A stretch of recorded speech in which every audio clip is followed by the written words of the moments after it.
Now, there are a few more additional things that you should be aware of in this particular screen.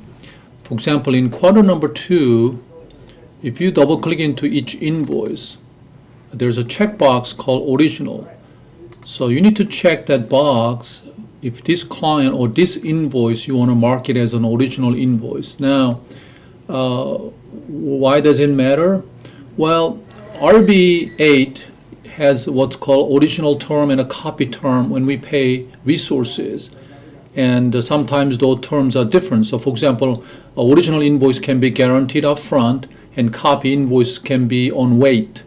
So you tell RB8 which invoice should be considered as the original.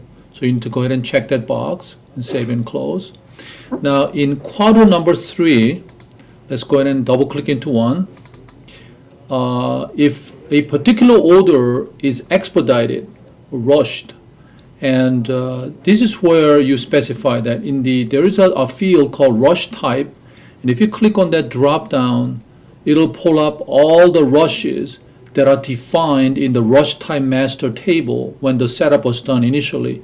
So you need to pick one of these, same day, next day, 3 day, 2 day, and so on and so forth. So let's say Daniel Berg wanted this particular transcript turned around in 3 days.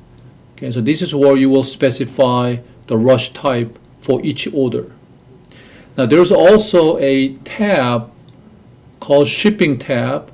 Now if you wanted to keep track of as you ship each order out to each attorney, now if your production department is also shipping department, then you can use this tab and these fields to designate how the order was shipped out. So you can say this particular one, we use the courier and today's date, and I use the courier service, one of the 2 vendors we use called Rocket Service. Okay? So you can just record that information here and save and close.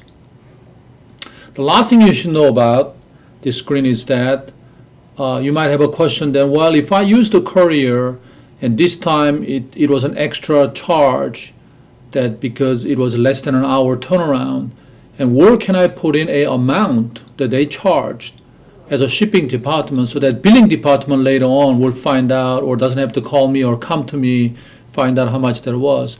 So can I enter as a shipping department the actual amount of the courier charge?